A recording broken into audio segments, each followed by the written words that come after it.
आओ जी गुरु साहब की बख्शी हुई फतेह की सांझ पाइए। पहला वाहिगुरु जी का खालसा वाहिगुरु जी की फतेह।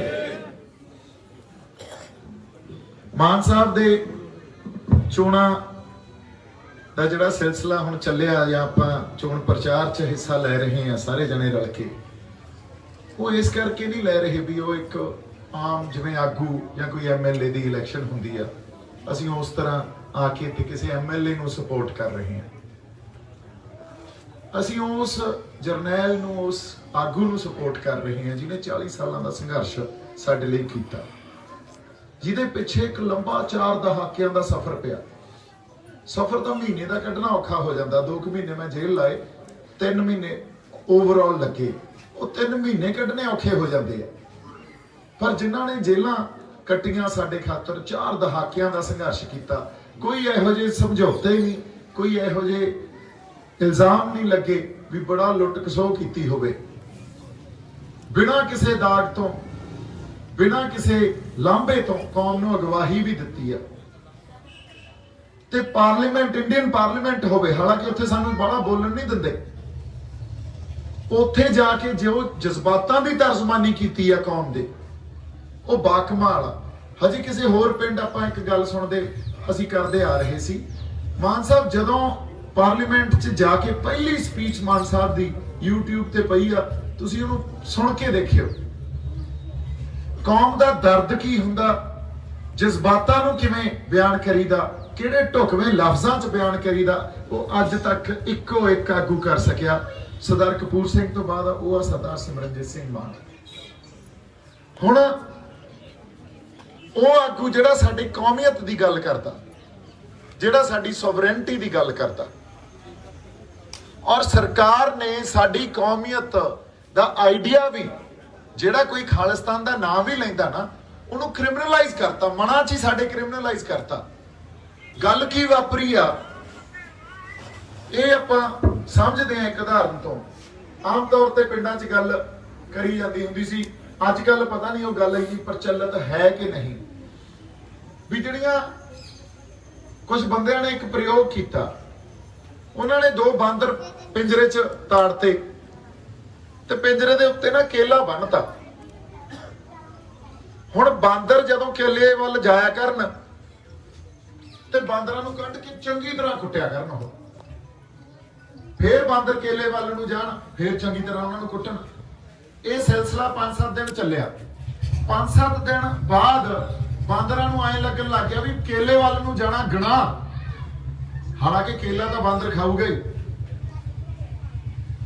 उदों बाद उन्होंने एक नवा बांदर उस पिंजरे च वाड़ता।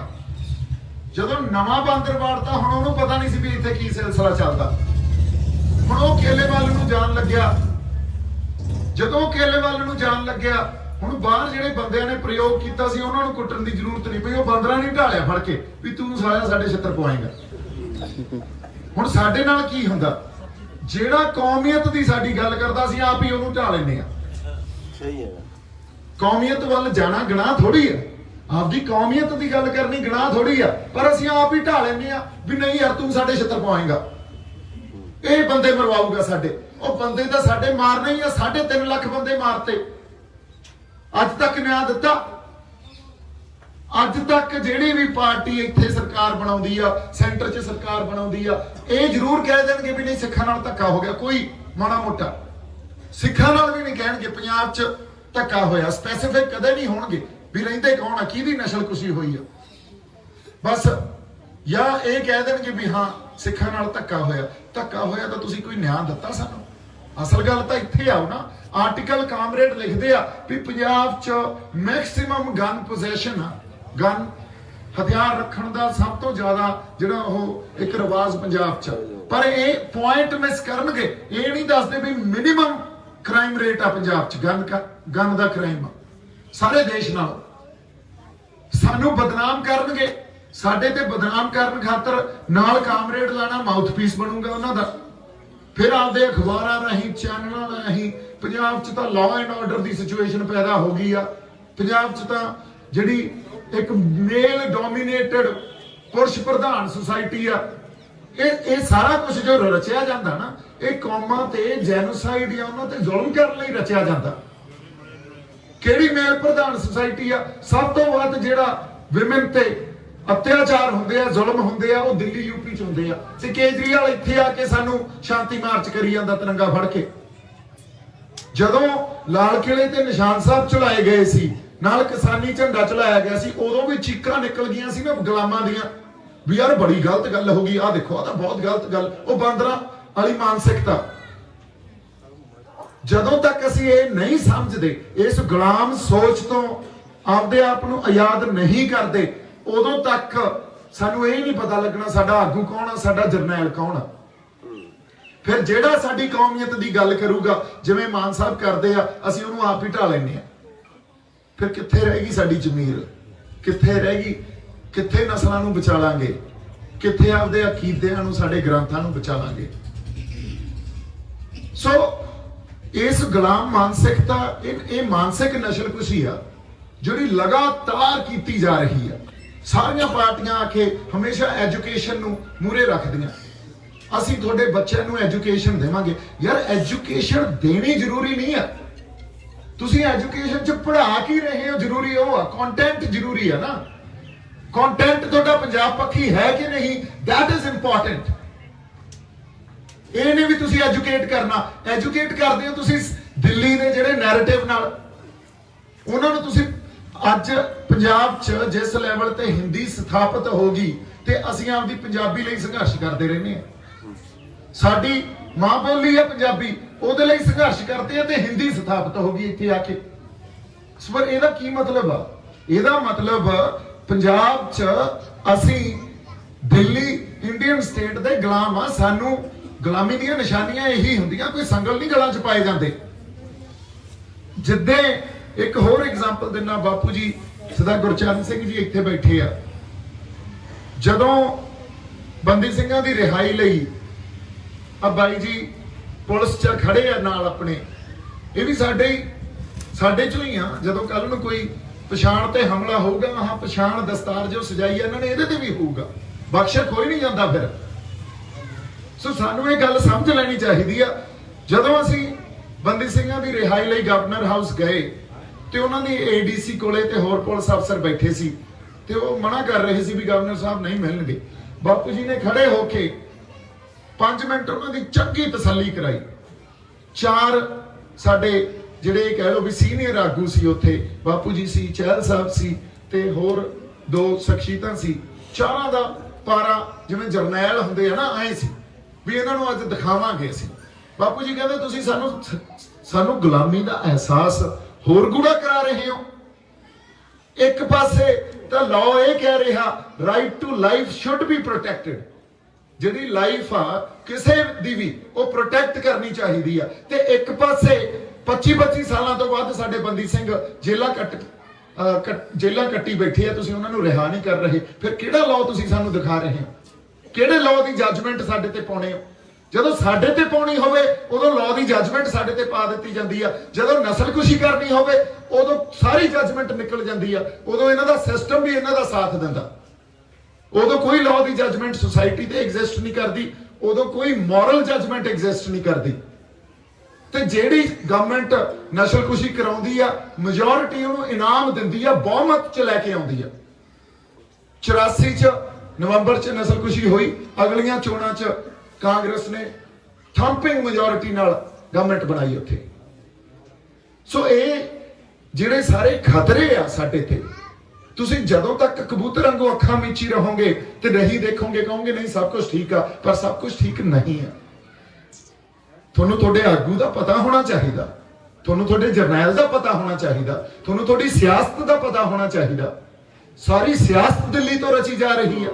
ਕੋਈ ਆਮ ਆਦਮੀ ਪਾਰਟੀ ਆ ਜੇ, ਕੋਈ ਇੱਥੋਂ ਜਿਹੜੇ ਰਹਿੰਦੇ ਆ ਉਹ ਵੀ ਦਿੱਲੀ ਜਾ ਕੇ ਕਾਰਾਂ ਇੱਥੋਂ ਭਜਾਉਂਦੇ ਆ। ਜਦੋਂ ਕੋਈ ਫੈਸਲਾ ਲੈਣਾ ਹੋਵੇ ਤੀਜੇ ਕਿਤੇ ਨੇ ਮੁੱਖ ਮੰਤਰੀ ਬਦਲ ਦਿੰਦੇ ਆ, ਉਹਦਾ ਆਏ ਨਚਾਉਂਦੇ ਆ। ਯਾਰ ਐਡੀ ਸਾਡੀ ਔਕਾਤ ਸਾਡੀ ਇਹੀ ਰਹਿ ਗਈ। ਫਿਰ ਕਾਹਦਾ ਪਾਤਸ਼ਾਹੀ ਦਾ ਵਾ? ਕਿਉਂ ਅਸੀਂ ਜਾ ਕੇ ਨਤਮਸਤਕ ਹੁੰਨੇ ਆ ਸ੍ਰੀ ਗੁਰੂ ਗ੍ਰੰਥ ਸਾਹਿਬ ਅੱਗੇ? ਪੰਜਾਬ ਦੀ ਆਪਦੀ ਕੋਈ ਕੌਮੀਅਤ ਹੀ ਨਹੀਂ ਆ, ਸਾਡੀਆਂ ਜ਼ਮੀਰਾਂ ਹੀ ਨਹੀਂ ਆ।